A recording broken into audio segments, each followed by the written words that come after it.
Andrew Krystal with you. This is Sirius XM Channel 167. You're listening to Canada Talks and Krystal Nation. My next guest, well, the sky is falling. The glass in the condo towers, it's going to fall out, folks. Baby, you can drive my car. All those condos, hang on to your ass, the glass is falling. But let me introduce the man who will bloviate about many things, including the state of the cities across this great country. Hume is one of the best writers in the country. He is polymathic, he is interdisciplinary, and he pushes this incredible fount of knowledge of art history, architecture, literature, and culture onto his writing each and every week in the Toronto Star. But he speaks for the country. Hume is here. I love him. Hume, I've known you for many years. I've read you for decades. You're amazing. Why the Beatles? You wanted the Beatles to open. Tell us about that. Well, very simply, they're the best group that there ever has been, and always makes me happy to hear a song by them. And Baby, You Can Drive My Car seemed like a good one, because if we're talking about cities and urban issues, car is central to that. So what better song to open with? And before we get to cars, let's talk about Hang On to Your Ass, the sky's falling, Yes. the glass is falling out of these new condos. You see them in Vancouver, and they're all over Toronto. They grow like weeds. I'm not anti-progress, but since some of the condos you've written are beautiful, some look like poop. But let's talk about the wall of glass. Well, the basic problem is this, that we now use glass as a cladding. These buildings are a steel frame covered with, surfaced with, however you want to put it, with glass.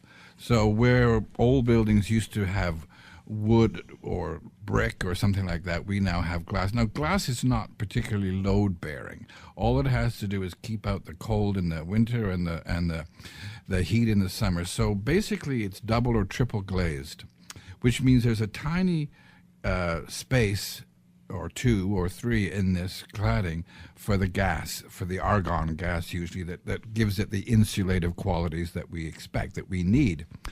Problem is that over time and the freeze-thaw cycle, et cetera, the seals on these open spaces is broken, the gas escapes, the insulative value is lost, and the glass becomes foggy or whatever. In other words, it becomes useless, and it was going to have to be replaced.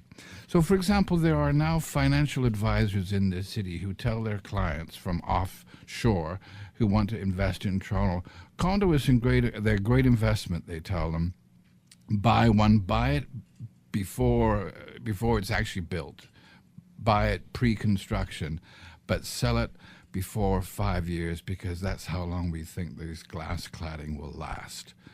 So you can imagine, Andrew, that if you are living in a 60 or an 80-story condo that needs to have new exterior facades put on, that's going to cost tens of millions of dollars, if not hundreds of millions of dollars.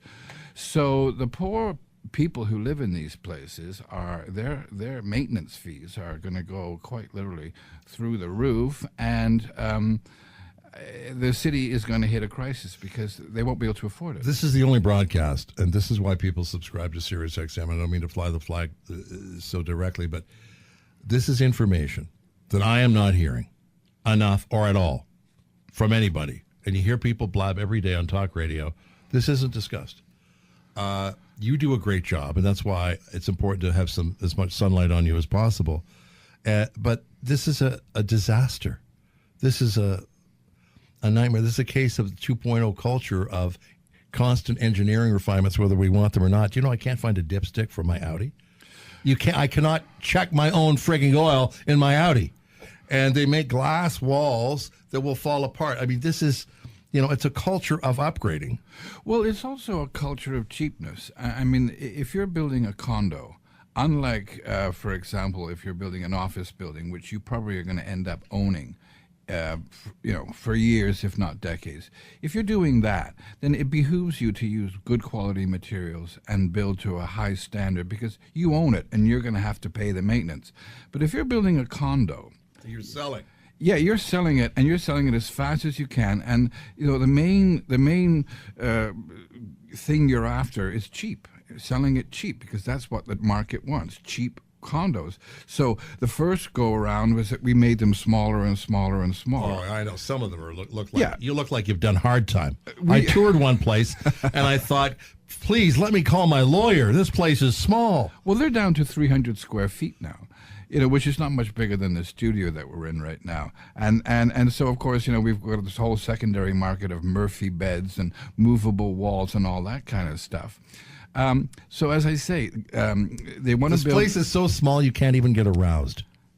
It's not enough room. Not enough room. Unless you're me. So the builders want to build these things as cheaply as possible. Glass is the cheapest material they can get. Hence, and plus it happens to be, It looks great, glass. Yeah, and let's be honest here. There was one condo that was marketed with the slogan was something like "Your piece of the sky," and what a wonderful idea that is. I know the one you're talking about, too. Yeah, I mean, wouldn't we all love that? Piece of the sky. But when the glass falls out of the building, You're out of luck. well, you got the sky right there. Yeah, closer than you want. And this is for all condos that have the glass walls. All of them. Yeah, I mean, I don't want to say they're all going to explode in the next 5 years. I'm just saying this is a looming issue, and it's. I'm not the first person by any means to point this out. No, I know. There are guys who make a career out of sort of prognosticating the future of these glass buildings and so on, but. I think that what has to happen is that the province and the city have to smarten up and come up with better standards so that this thing, for example, what you could do in what they had, some of the rules in other cities like Berlin, I think, 40% of the surface is glass. That's the maximum you're allowed. The rest is concrete, brick, whatever. So you've got a bit of transparency and a lot of opacity. So there's only so much. See, they know. They the know. Europeans, especially the Germans. And they've been around long They're enough. smart. They're Never sell a country out that wants to take over the world every half century. Well, so regardless of that, Never mind. I'm I half guess German. The point is that we kind of encourage the development industry in the sense that we never want to say no, and what they want to do, we let them do. But Europeans are onto this and know the glass walls in condos are an accident waiting to happen. Okay, let's talk about cars. The driverless world is happening. It's coming faster than we think. I was driving in today and thinking, you know what? In 20 years' time, people won't be doing this. Well, that's what they say. I find it hard to believe personally, but I just might be old school. I mean, 30 years then. But it's going to happen. I suppose it is. It would make me nervous to sit in a car. I don't drive, by the way, but it would make. You're perfect for the driverless car, Krystal. Yeah, theoretically I am, but it would make me very nervous to sit in a car that was moving without a driver or a steering wheel. But everybody's commanded by the GPS God in the sky, right? So every car is going to be governed by the same thing. You see, what I think is that we need decent transit. And, I was almost late to coming here today. Why? Because the transit system in Toronto sucks. It sucks. Be more direct. Tell you what I really think. It is slow. It is inconvenient. It is unreliable. It doesn't service a whole vast swaths of the city. What about Vancouver? Vancouver, I think Vancouver is probably even worse. But I'm not as conversant with Vancouver. I think. What have you heard in Calgary and Edmonton, these other places? I think they're all making, well, especially Calgary, with the train there. I think they're trying really hard, but they started late. So, I mean, they're never going to get an underground subway there because it's too late in the day. They're too expensive now. We started in the late 40s, started off really strongly with a line from Eglinton down to Union Station. And after that, everything basically went to hell in a handbasket because, again, we caved to commercial pressure, retail pressure. I mean, the next thing we did was the line-up university. That was a stupid thing. Was Mel Lastman smoking some of Rob Ford's crack when he did the Shepherd line? That's putting it nicely. I mean, I don't think there was much of a brain there to addle in the first place. It was the stupidest thing ever. I mean, you remember under Bob Ray, we started building an Eglinton subway. Yes. And then Harris filled it in. Mike Harris filled it in at a cost of $50 million. filled in the hole. We would have had. So now what are we doing? So now we're building this one-stop subway to Scarborough City $1 billion. Centre. $3 billion. $3 billion Andrew. to bring criminals from Scarborough into Toronto. It's a great idea. Well, in any case, the criminals in Scarborough deserve better. I know, not all of them are criminals. And we had a Scarborough. plan under David Miller that would have served them well. I want to ask you, are cities doing the right things across this country with transit, Chris Hume? No, are you kidding? I mean, I think some of the American cities are, but we are way, way behind. You know what we should be building is the downtown relief line. It was first proposed in 1910. That's more than a century ago, and we're still twiddling our thumbs. And the mayor tells us that planning has started, but in a very, very casual kind of a way. That's what we should have built, I don't know, 20, 30 years ago. And the mistakes that Toronto make are an example to other cities in this country. Let's talk before we leave you about mass timber. What's old is new again. There's more construction with regards to using more wood. Wood is beautiful. The building that we're speaking to you from right now, the Sirius XM building on Liberty Street in Liberty Village in Toronto, is a classic example of repurposed 19th century industrial architecture. Yep. It is wood and beam construction, and it's beautiful. Yep. And the new stuff you can't repurpose like this. Exactly right. You know, all those condos that we're talking about have very short ceiling to floor distances. They all have shear walls, which can't be removed because they're load bearing. The brick and beam stuff that you like and that I like and that everybody likes that we're in right now are infinitely flexible. This was built as a factory or a warehouse 100, 120 years ago. Now it's a radio studio. It could be a restaurant. It could be a loft. It could be an office. It can be anything because it's just basically a brick box held up by wooden columns.